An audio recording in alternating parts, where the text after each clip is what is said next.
It's always good to get the technology to work.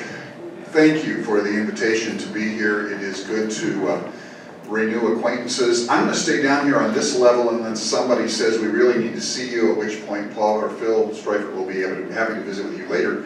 But if this is okay, I'd much rather be closer to the audience than high and lifted up. I figure 6'4" is high enough, and I don't need to go any higher than this. So if you have trouble back there, want me to stand behind the podium, wave at me and I'll go there, but if you don't mind, I'll stay down here.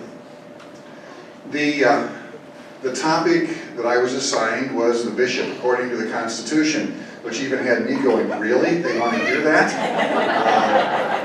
So I thought I would begin with something I received in 2001 from then Bishop Roy Almquist in the Southeastern Pennsylvania Synod. And this was on my desk for 12 years in Seattle. But the task of the bishop is to keep the church alert until the Lord comes again. As I said the other night, this is a called position. This is a position for a minister of word and sacrament. You are the bishop, a pastor. Now, the congregation is hard to define sometimes, but first and foremost, the bishop is a servant of the risen Christ. And that call comes through the Holy Spirit. And I want to, well, we're going to spend a lot of time talking about structure and responsibilities. This is underlying it. And the other thing I would point out is the description of the bishop comes in chapter 8 of the Synod Constitution.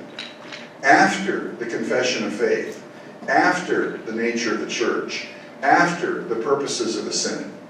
So while we go here and sometimes detach what is now in chapter 8 from what preceded it, don't, please. The purpose of the organization is described in an earlier chapter. The confession of faith is what we are about. And in order to confess that faith, it seemed good to the Holy Spirit and to us to establish an office of bishop. But the bishop's job is to keep the church alert. So, the bishop according to the Constitution, S810 through S81601. Don't need to memorize that. All of the provisions are required except S10810, which is the title, Office of the Bishop. You can not put that in your Constitution if you don't want to, but the rest of them are there. And it is the largest section of any of the three constitutions of the ELCA.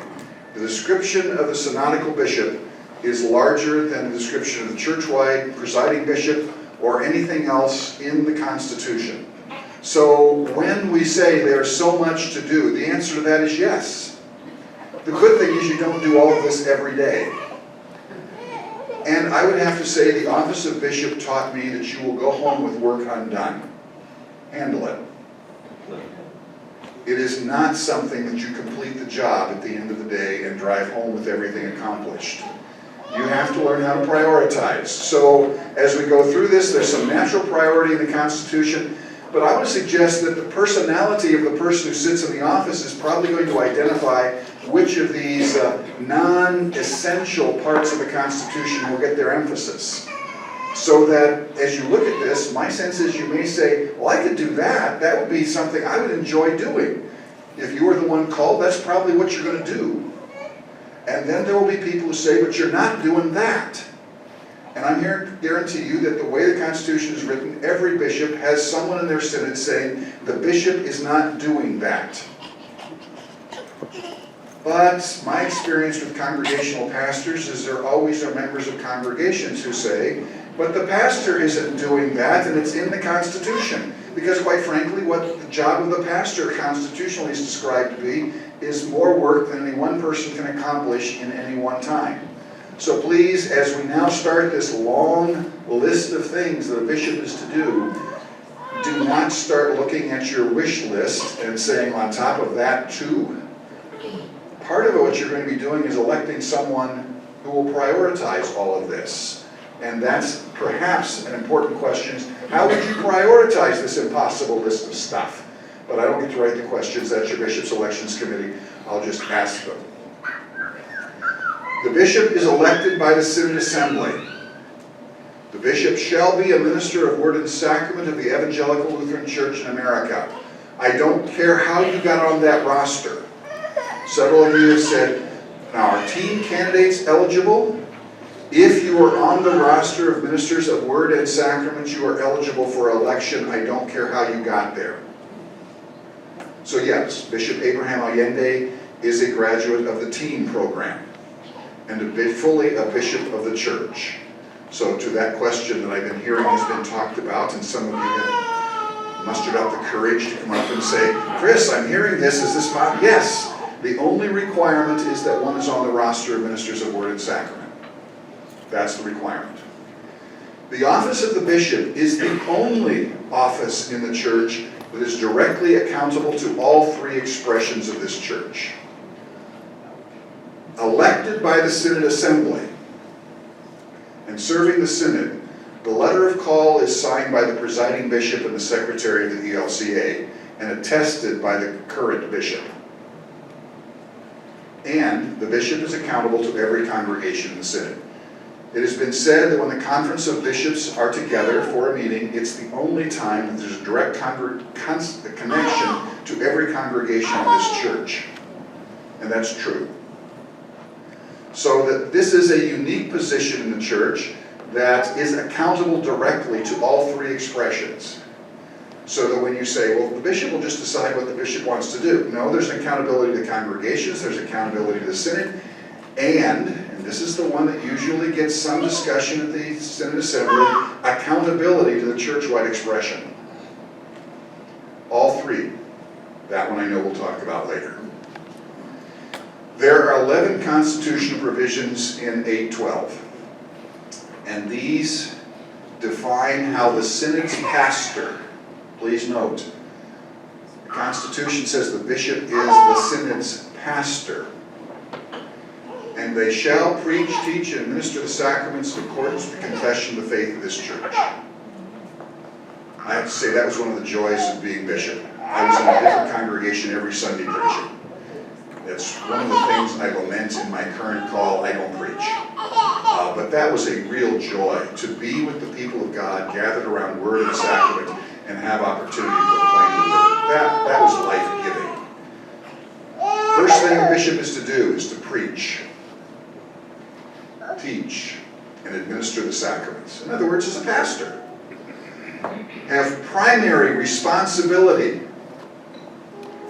What are the priorities? To have primary responsibility for the ministry of word and sacrament in the Synod and its congregations, providing pastoral care and leadership for the Synod, its congregations, its ministers of word and sacrament, and its ministers of word and service.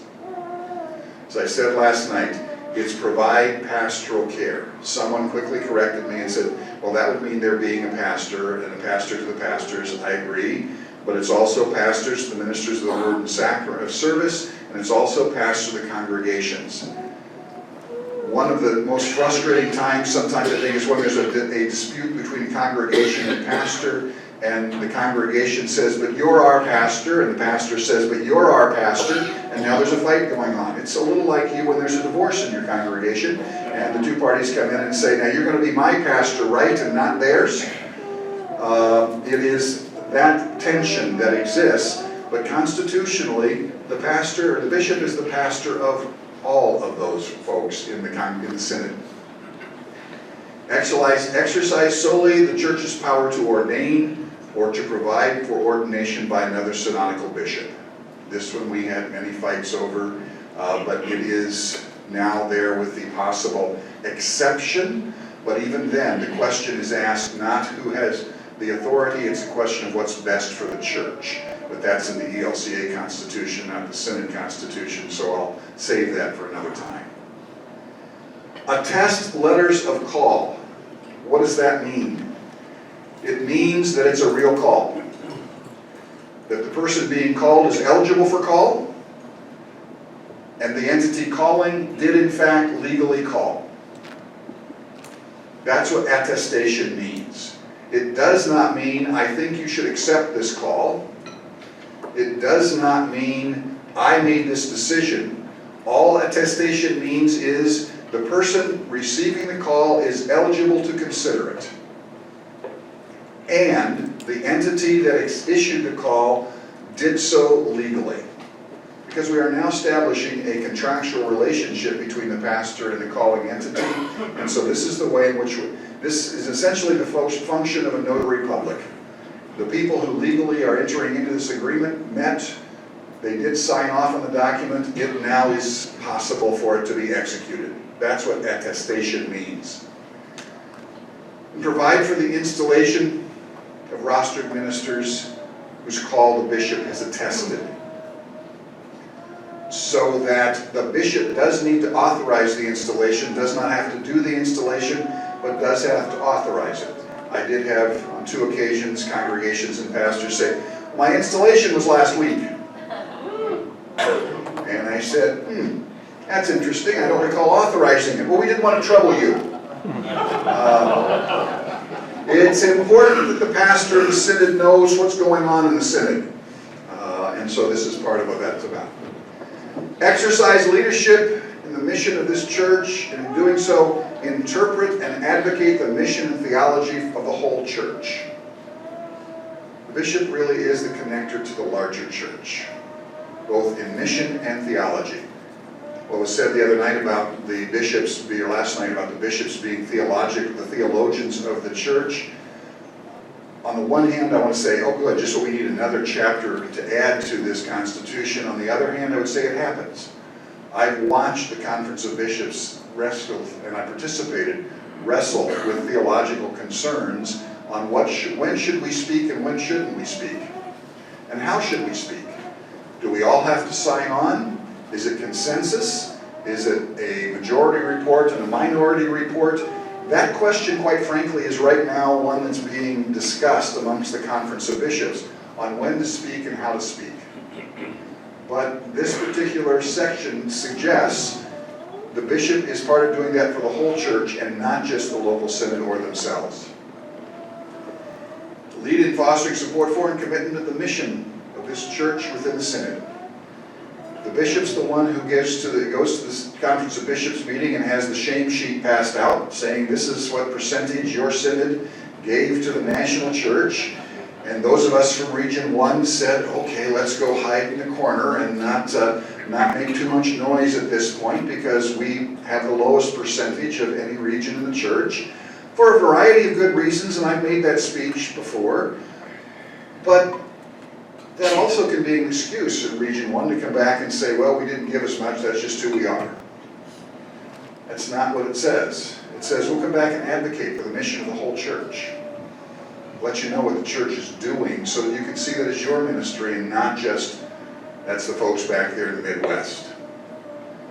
Coordinate the use of resources in the synod as it seeks to promote the health of this church's life and witness in the areas served by the synod. The bishop has to pay attention to the budget and the gifts given to the church. So that the church, the question here is, how is the church going to grow and thrive? Not who's doing what and where on an individual basis. Submit an annual report to each regular meeting of the Synod Assembly concerning the Synod's life and work. That's always that point that everybody sits in their seat, rapt attention to hear the bishop. No? I thought that was just Northwest Washington, that was called the coffee break. But it's important because one of my, not in the Constitution, but one of my views is the bishop sets the tone for the way in which the synod works. And to talk about the life and work is really a privilege to say this is what we're doing together. This is why being synod is good together. And give an opportunity so that people who don't understand what's happening even in their own congregation now might have a view in what's happening across the synod and then hopefully across the whole church-wide organization. And advise and counsel the synod's related institutions and organizations. So the bishop, one of the bishops, or two of the bishops, three of the bishops, I don't know what the current rules are at PLU, are on the PLU Board of Regents, 3. One of the bishops of this region is on PLTS's advisory committee. The bishops meet in November every year with Lutheran Community Services Northwest. There is this connection between the agencies and the church and the institutions of the church, and the bishop is often the one who does that, or the bishop's designee.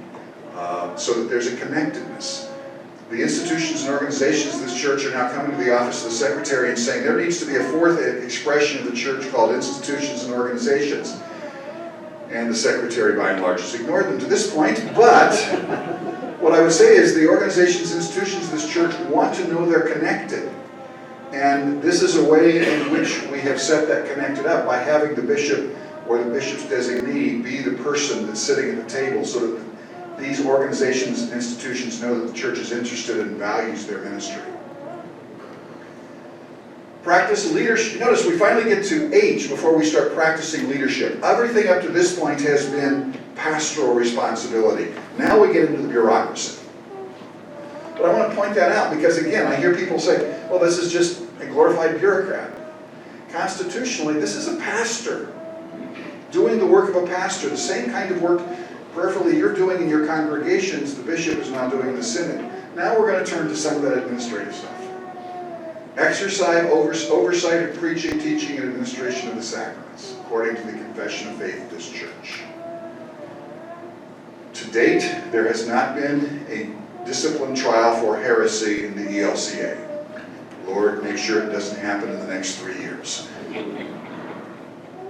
But please note that doesn't mean there have not been times when bishops have had to sit down with pastors and congregations for correction so that we don't go to a discipline trial.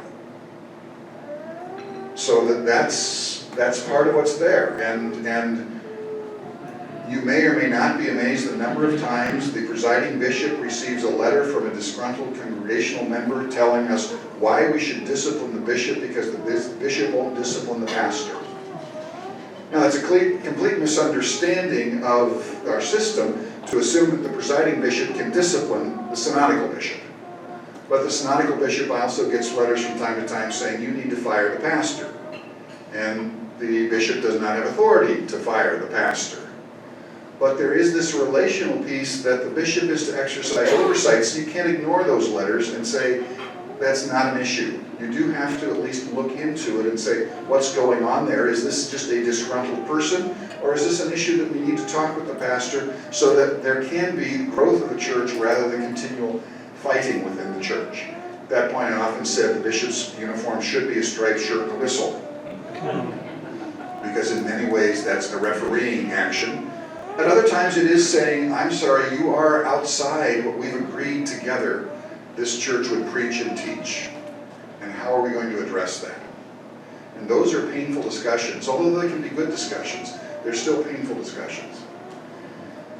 Be responsible for administrating the constitutionally established processes for resolution of controversies and for the discipline of rostered members and congregations of the synod.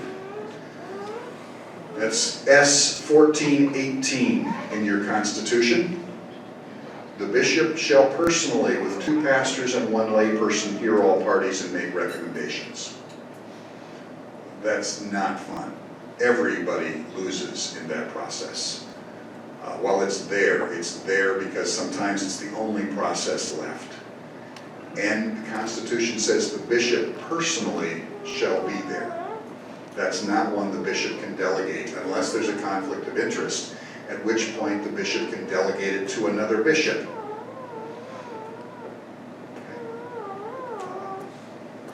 Be the chief ecumenical officer of the synod.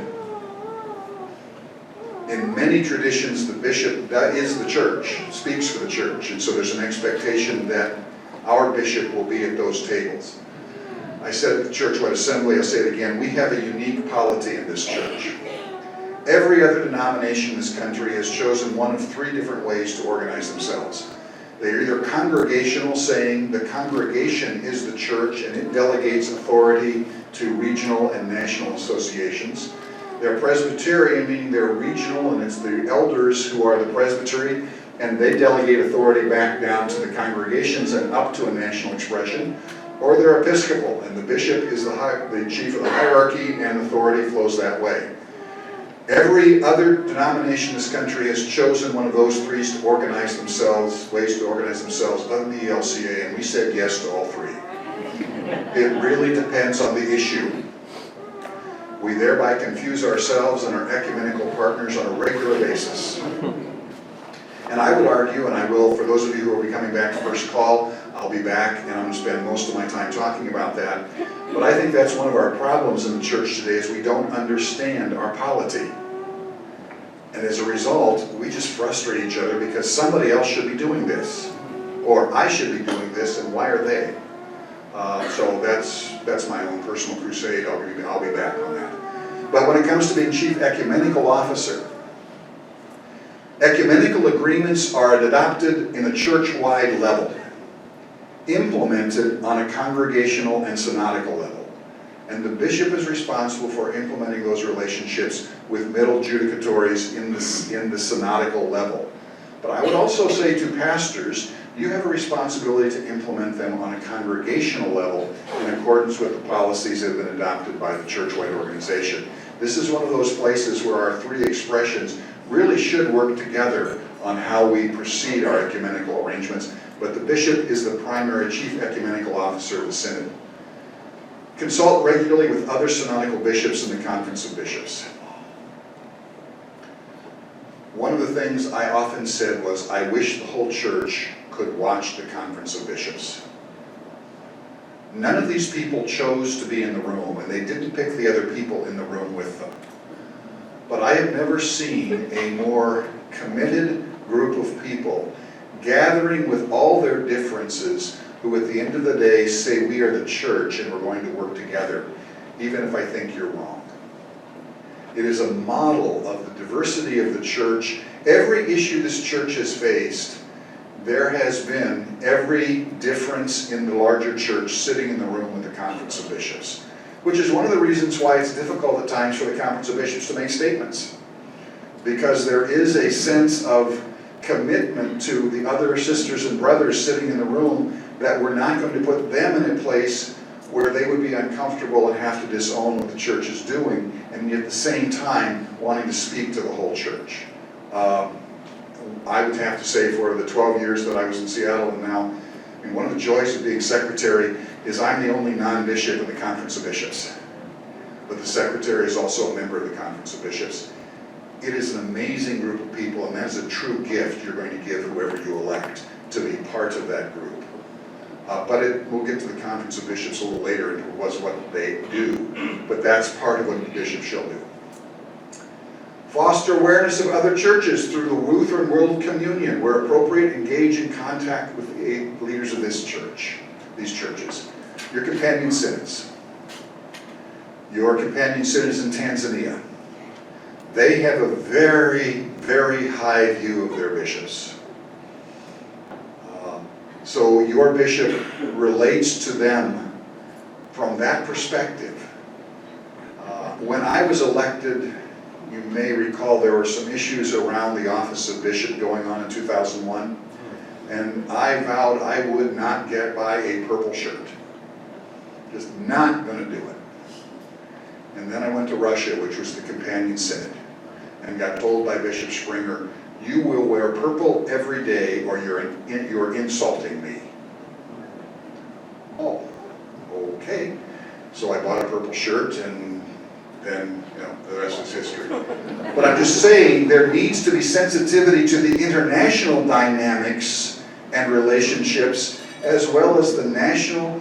Do you get the sense now we've given the bishop far too much to do at this point? We're not even halfway through. Cultivate communion, faith, and mission with appropriate Christian judicatories while functioning within the territory of the synod. Be the chief ecumenical officer. Is it the quartet? Octet now. Good. The octet that meets in Spokane is known throughout the church as a place where the judicatory heads get together. It used to be breakfast. Are you still breakfast? See, Seattle, they couldn't find the right time, so it sort of fell apart. Hi there. I'll just keep going here until I get tugged on. See, I'm a grandfather, so you got me right where you want me. So then be an ex officio member of the church-wide assembly by virtue of the office. But please note, and this is one that there's always great controversy in our representational principles of at least 60% lay, Of the lay contingent, at least 50% male, 50% female. Of the total delegation, at least 10% persons of color or whose primary language is other than English. The bishop counts against the non-lay number that you're given. So the bishop, by being ex officio, means there's one less pastor elected than you think might be. And that one, in some parts of this church, is a bit of controversy. I'll just leave it at that. Oversee and administer the work of the synod by presiding at all meetings of the synod assembly, preparing the agenda for the synod assembly, the synod council, and the church's executive committee, the synod's executive committee.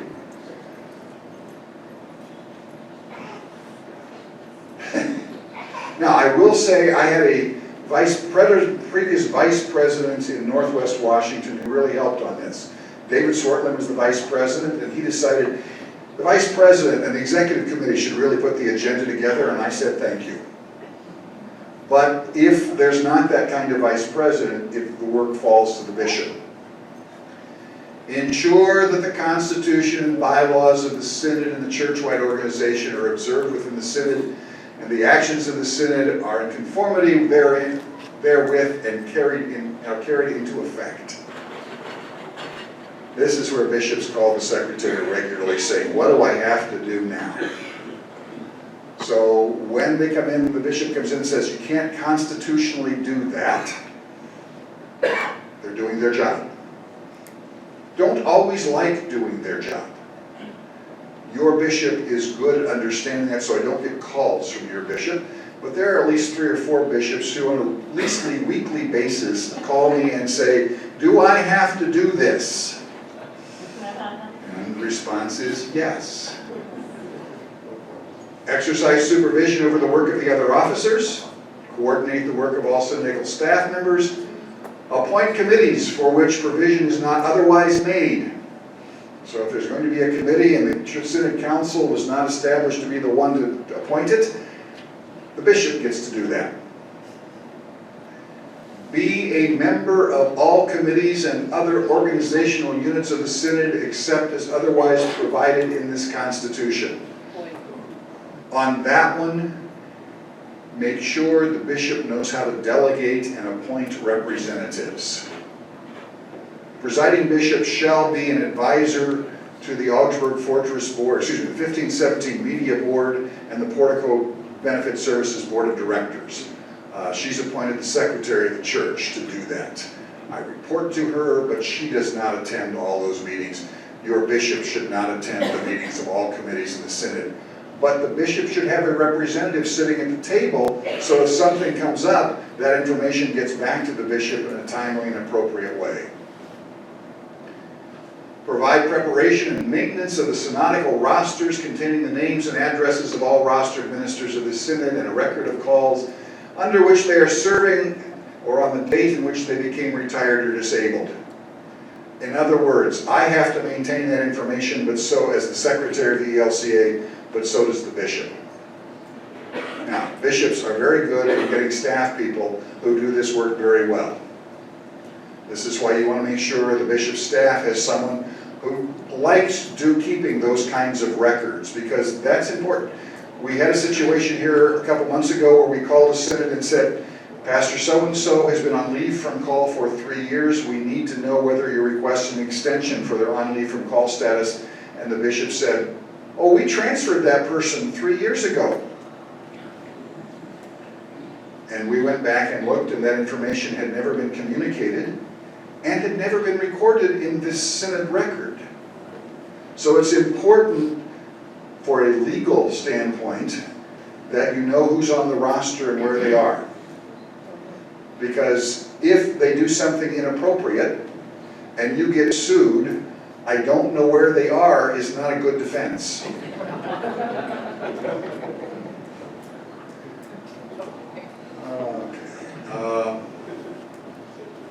Annually bring to the attention of the Synod Council the names of all rostered ministers on leave from call or in approved graduate study in conformity with the Constitution, bylaws, and continuing resolutions of this church and pursuant to prior action of the Synod Council, this Synod through the Synod Council. This is one we don't understand.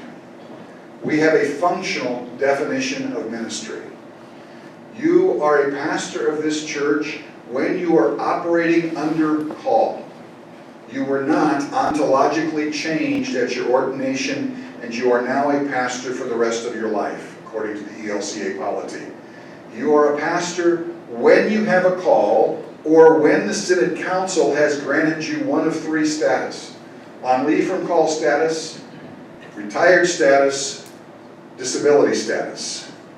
Those require action of the Synod Council. They are not something the bishop grants.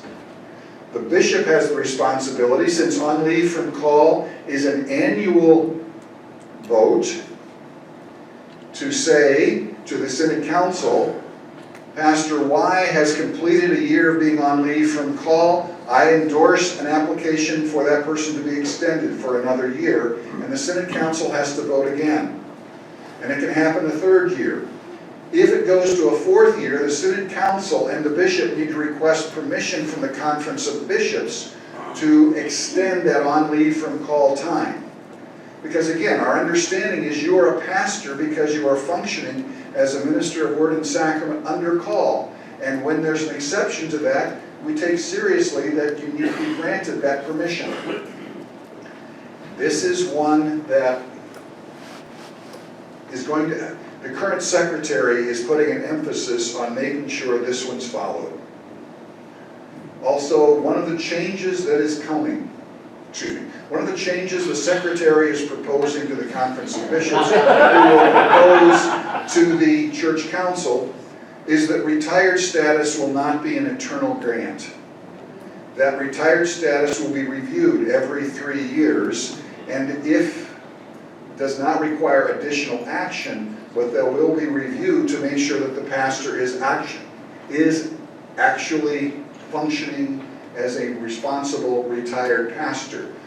Because I'm ashamed to say we have some of our colleagues who are retired who view that as a way then of criticizing the church, the world, and everything their predecessor or their successors are doing, which is inappropriate behavior, but probably not to the level of discipline. But it does raise question of whether they should continue on the roster. And so that is a change that will be coming in the roster manual, probably acted upon next April, that will be reviewed every 3 years. Disabled status is separate from portico disability status. It is possible to be granted disability status by the Synod Council and not have portico medical disability status. It's also possible to have portico medical disability status and not have disability status on the roster. This one is a new one, but it's one of those we suddenly realized portico is not in the position of bishop or Synod Council to decide who should be on the disability roster. And so we're separating those two with some pain, both on the part of the Office of the Secretary and the Portico Benefit Services. I'm spending most of Thursday talking to them about this. But that's a change that's coming as well. Serve as president of the corporation and chief executive and administrative officer of the Synod, and is authorized to sign deeds and other instruments and affix the seal of the Synod. And get sued. That's right. That's right. If you're the president of the corporation gets sued, that would be you by name. Now, you provide indemnification, so your lawyer will support the bishop at that point. But that's what this one looks rather innocuous, and this one's risky. Provide for prompt reporting to the secretary of this church. Thank you very much. What a guy. The additions and subtractions to the rosters.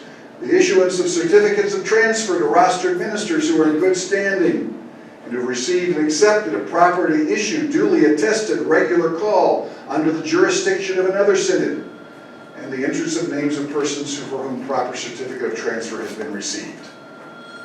Again, synods maintain rosters, the churchwide organization maintains rosters, we work together on this. Provide for preparation and maintenance of the register of congregations of this synod and the names of the laypersons who have been elected to represent them.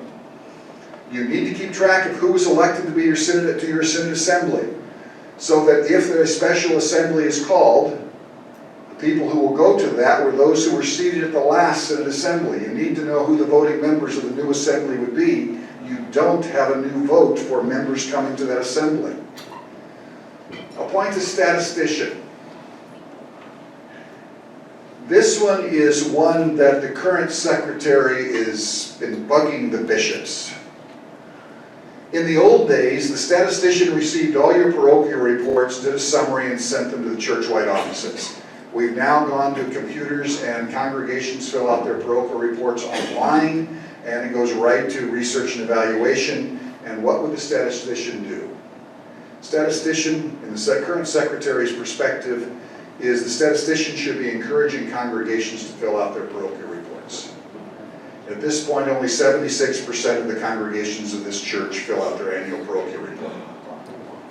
Now, the good news is that's up from 72% where it was in 2013.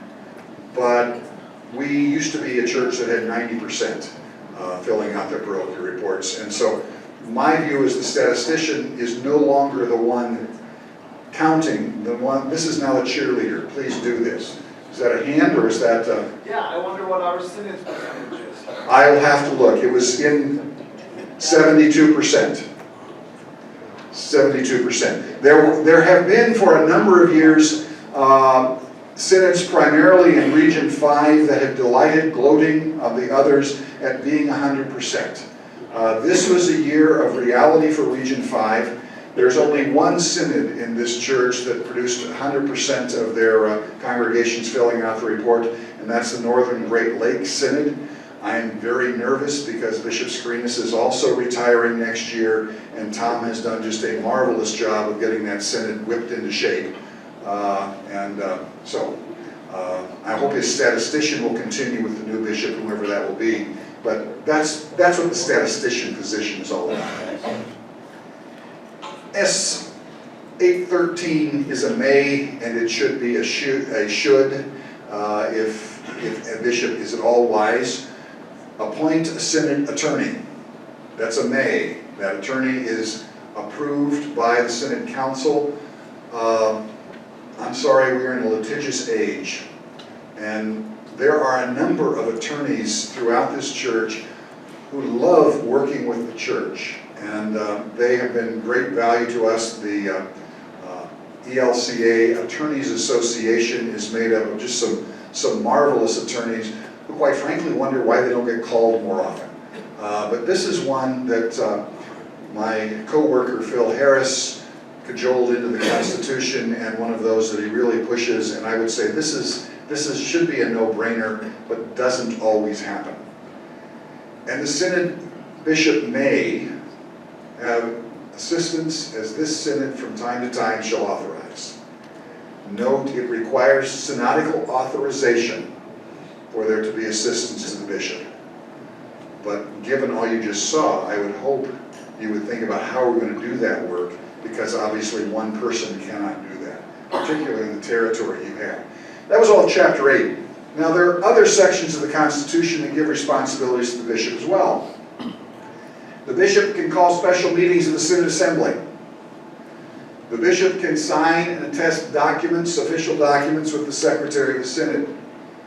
The bishop can arrange for care of the responsibilities of other officers should the office be vacant or the officer become disabled. The bishop shall appoint an acting bishop for an extended period of time, and the bishop will be temporarily absent. Acting bishops can do everything a elected bishop can do except ordain. Consult with congregations of other church bodies seeking to join the ELCA. It does happen, and that's done through the office of synodical bishop. Report receipt of new congregations to the secretary of the ELCA. Work with congregations upon the resignation of a pastor. Of all the things we've talked about, that's probably one of the most time-consuming. Confer with congregations considering relocation or development of additional worship sites. Authorize a time and place of the ordination of ministers of word and sacrament called to serve in the territory of the synod, and shall receive a written report from each rostered minister at least 90 days prior to the synod assembly. These go into your roster file. We have them for years, and we know those who fill them out regularly, And we also know those who don't. I would point out to the pastors of congregations in the room, your congregational constitution says that you shall file an annual parochial report with the synod, and you shall annually report to the bishop. So while you've been looking at all these things the bishop must do, and you want to make sure the bishop is doing them, may I also point out that your constitution contains things that you must do, and hopefully your congregation is thinking about how you must do them. This is called collegiality. This is not called bureaucracy. This is how we relate to each other. How do we notify each other of our concerns? Several times I was surprised getting annual reports of pastors who, when they checked their availability from call, I thought everything was going well, they were going to be there till they retire, and they suddenly checked, I'm open to the possibility of a call. I would have never thought of that on my own. But their annual report suddenly said, I need to pay attention to what's happening with this person and respond in that way. So it's a good communications tool as well. Can I ask a question? Certainly. Since I'm wondering, Presbyterian, in a supply position, how does that reflect on the congregation when I don't hand something like that in because I don't have that relationship? Well, we're wandering Presbyterian. You still should have a relationship with the synodical bishop while you're serving in a congregation of this synod. So I would argue it would be important for you to fill out the same form, even if we probably have to teach you what does this mean. Yeah. I mean, when we have pastors of full communion partners serving in ELCA congregations, they have all the rights, privileges, and responsibilities of an ELCA pastor. And one of the responsibilities of an ELCA pastor is to report annually at least 90 days prior to the synod assembly. So I would say, It's to find out all the responsibilities. well, I would hope there's conversation going on there.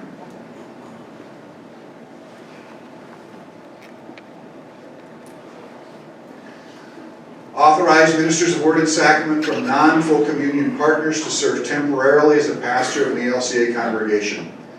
As we are seeing more pastoral vacancies, we're beginning to see this as being very important. But quite frankly, this is one where having relationship with the bishop for those who are not in full communion to make sure that we don't have issues coming from a non-full communion partner serving in an ELCA congregation. This is very important, and the bishop is the one responsible there. Serve as a member of the Conference of Bishops. I'll say more about that in just a moment. And appoint synodically authorized ministers. This is critical. We are seeing more and more across this church congregations saying we're going to appoint person X to preside at the table when the pastor's not there. The Constitution says the bishop is your pastor when the pastor's not there, and the bishop is responsible for authorizing, not the local community. We are connected together, and we do that through the bishop. And the bishop is to do this for an extended period of time, not just for convenience. There are many ways of looking at this, and I understand Martin was chair of the leadership committee of the Conference of Bishops when we put together the current synodically authorized ministry protocol. So your current bishop knows that well. But this is one that's just full of all kinds of danger. And this is one, quite frankly, where conversation with the bishop and the bishop functioning as the pastor of the synod is critical. And this is not one where congregations and pastors should feel like they're A, on their own, and B, a lone ranger apart from the whole church.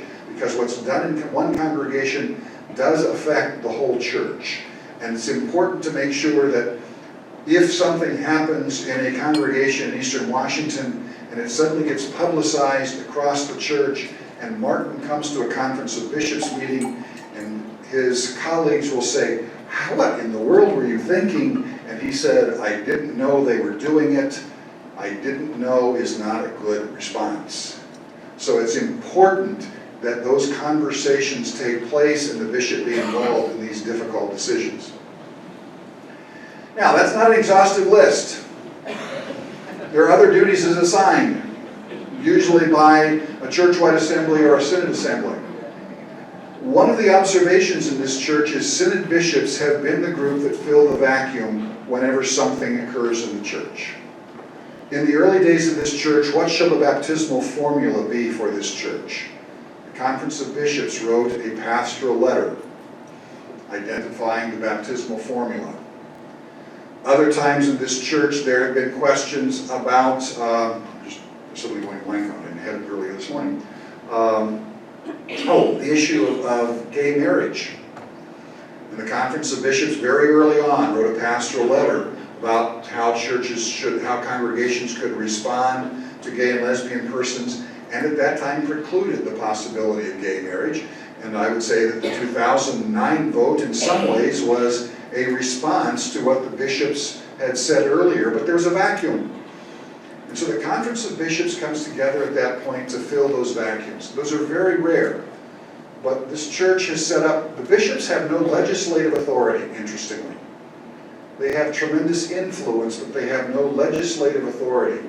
So there have been times in between the legislative meetings of this church where the Conference of Bishops have pointed us in the direction.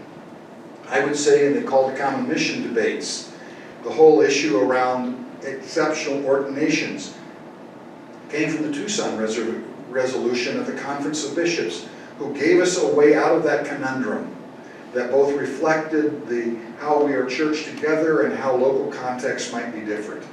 The Conference of Bishops is the group at that point that represents the church and responds without legislative authority. In that time, it's more authority of connectedness and authority of their relationship with the congregations. So it's important to recognize that the Conference of Bishops, while on the one hand with no power, on the other hand has tremendous responsibility and tremendous influence on this church, and whomever you elect will be seated at that table with the bishops. Bishops meet 3 times a year. 2 meetings and 1 a continuing ed time, which quite frankly, from my observation, is when many of these not social statements, these statements of filling the vacuum are begun because there's less on the agenda, so you have time to talk, and you can now begin to say, how are we going to address this issue, which usually produces a group of people being drafted who then spend hours working on something. It comes back. Can you imagine a group of 67 people with very few fragile egos receiving something from the committee and then saying, yeah, let's go with it? No, it is worked on, sent back, worked on, sent back, worked on, sent back before it's finally sent to the church. Which is why at times people have said, why don't the bishops say something? It's not that the bishops aren't talking about it, they just haven't reached a point where they feel like they can say something. But I want to commend again the Conference of Bishops as I quite frankly am trying to figure out how we can we've given in many ways responsibility to the Conference of Bishops and to the bishops of this church without a lot of authority to implement them. And so I'm playing with what might we change in that structure. There are many in the church who think we've given them too much already. There are others who wish we were an Episcopal system, so we are stuck between those 3 models. But I think that one of the places this church has been blessed is in the Conference of Bishops and the way it's functioned, and whomever you elect will be part of that. But no, they're one of 67 members in the conference. And most of the time when the bishops have acted, it's not been around constitutional issues, it's been around functionality. And the question then is, what's best for the church? That really becomes the question. Back to the beginning, what is the bishop? The pastor, the synod, responsible for the administration of the sacraments and the proclamation of the word. For the good of the church. You've survived the introduction to the Constitution with regard to bishops. Are there any questions? The Conference of Bishops meets the first week in March and the first week in October. The first week, and both of these meetings are in the Chicago area. Its Academy, which is in January, is a time to hopefully go to warmer places. We were in Savannah 2 years ago, the coldest January in Savannah. We were in Tucson last year, the coldest time in Tucson. We're going to Charleston this year, so anticipate that there will be a cold front hitting the East Coast about January 3rd. That's just the way. The Office of the Secretary is responsible for the logistics of those meetings, so just blame me. I'm not in weather, I'm sales, not management. I can only put the order in, I cannot guarantee delivery. Yes, sir? What is assumed to be one of the provisions of the Constitution that's not actually there? What's presumed to be? Many congregations presume that the bishop has the authority to fire the pastor. I don't know how many letters I get saying, I want to report Bishop Y. They have not fired the pastor who is inept. And then they list all of those things. And I will respond back by saying the process is identified in S 1418 and it requires a synod council or a church council vote, a petition of 1/3 of the members, or the bishop's decision to begin that process, and bishops rarely decide on their own to begin that process because, as I said, it's a destructive process. And most of the time, but that assumption that bishops have the authority to remove pastors, I would say is probably the biggest assumption on the part of congregational members. The assumption amongst pastors that the presiding bishop can discipline bishops is another faulty assumption.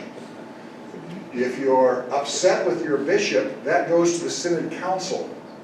It does not go to the presiding bishop of the ELCA. But the assumption on the part of far too many pastors that Elizabeth Eaton can suspend and or remove bishops from their office is phenomenal to me. The constitutions are available on the ELCA website, www.elca.org, under the Office of the Secretary, under the Constitutions tab.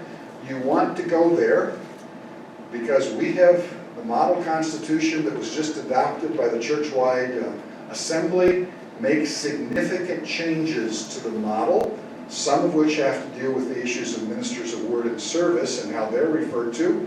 But there are significant other amendments that have been made.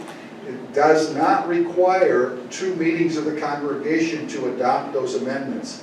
If you adopt an amendment in conformity of the model constitution, it only requires a majority vote at 1 meeting and they are in effect.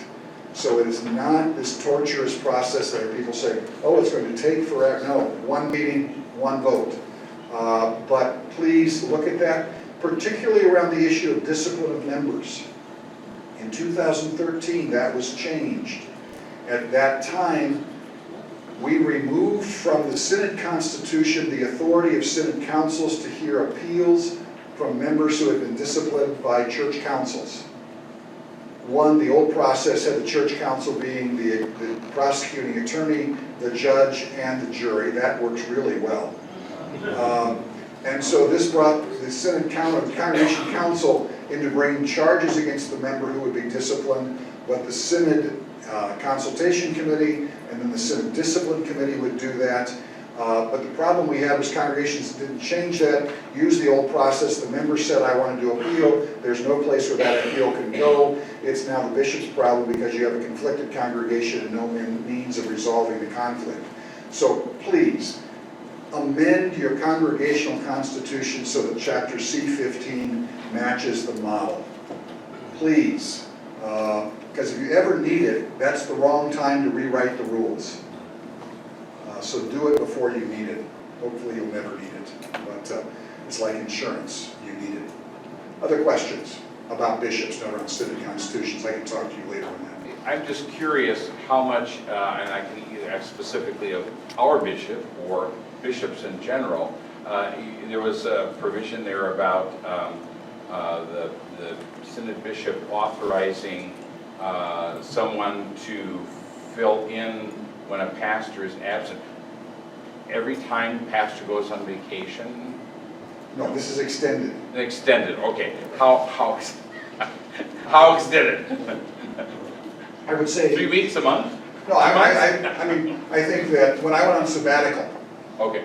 in the parish, I worked with the bishop because the cluster that I was in Northwest Washington had a synodical, or a cluster internship program, where we had an intern that would come in and for 6 months would serve with their supervisor in that congregation, and then for 6 months would fill in for the pastor who went on a sabbatical.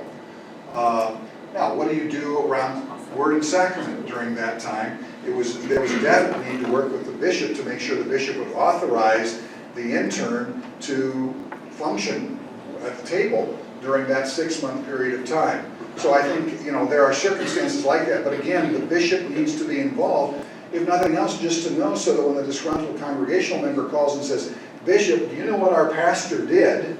Again, it is not helpful for the bishop to say, "No, I hadn't heard that," because all that does is ramp up the disgruntled member saying, "See, our bishop or our pastor really is a lone ranger and not a team player. That's why we should go get our pastor."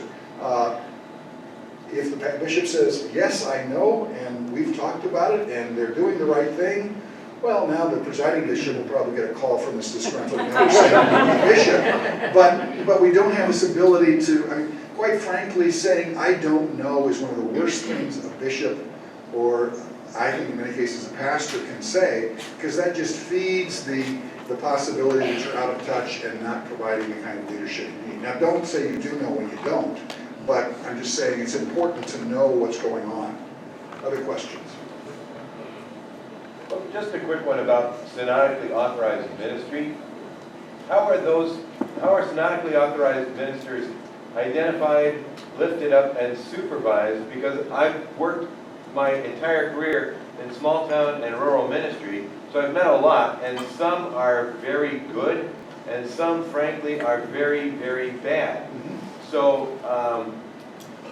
I've kind of made it my mission to, when I identify with somebody that is theologically inept, to sort of either help them or help extricate them. Right. So what role does the bishop play in that synodically authorized? The constitutional provision says the bishop shall appoint, and such appointment shall be reviewed annually, that there shall be a neighboring pastor who shall have direct oversight, and it's by the bishop's appointment. So I would say, one, if you see that there's something wrong, the conversation needs to go to the bishop, because it's the bishop's appointment. You have to see, scenario. I was in Pennsylvania, and a synodically authorized minister was, frankly, leading his congregation down a pathway that was basically making him more than what he was authorized to do. That only happens in this case, I'm sure. Yeah.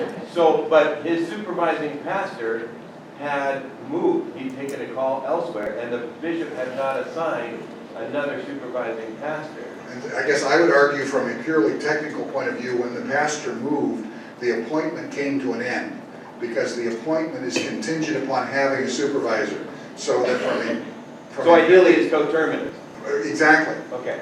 I mean, that you cannot be a synodically authorized minister without an identified supervising pastor. That person disappears, you cannot be a synodically authorized minister. Now, I can hear the congregation now immediately saying, "Bishop, Pastor so-and-so just left, you need to appoint somebody," and that can sometimes be a dilemma, finding the right person to work with the right, having the personalities work together. I understand the dilemma that can happen there, but from a purely constitutional point of view, when the supervising pastor left, the synodically authorized minister appointment stopped. Or should have. Other questions? I think I have one. Well, so I came from the Oregon Synod. That was my first. Please stand up. I was in the Oregon Synod for my first call, and I don't remember if there was anything structurally that changed, but the conversation was around accountability and viability of ministries and congregations, and having a better sense of, we want you to move into the future in a healthy manner, and if there are some extenuating factors that, the writing is on the wall, how does the Synod monitor and participate in that? And from the bishop's point of view or from the council's point of view? To the other assumed responsibility the bishop has, the bishop does not have authority to close congregations. I will hear that often. The bishop/synod is trying to close this congregation. The synod does not have authority to do that. For good, bad, or otherwise, each expression of the church is separately incorporated. And that means to close the corporation of the congregation requires congregational corporation action. Now, there is a provision that if the membership becomes so dispersed or the property is in potential of falling into disrepair, the synod council can come in and close the congregation and take ownership of the property. But those are specific criteria that you have to, I mean, if the corporation said, no, we're not, the remedy could well be the courts. And so the synod council better make sure that the members are so dispersed and the property is falling into disrepair before you do. That's not a first stop. That's again, you're protecting the property because the congregation's gone. But that's the only time that the synod, not the bishop, could do that. But I will tell you, I was at Shepherd of the Hills Lutheran Church, Concrete, Washington, my second year as bishop. I'm meeting with the congregation council. I'm about a third of the way through the meeting, and the president of the congregation said, "Bishop, you haven't asked the question."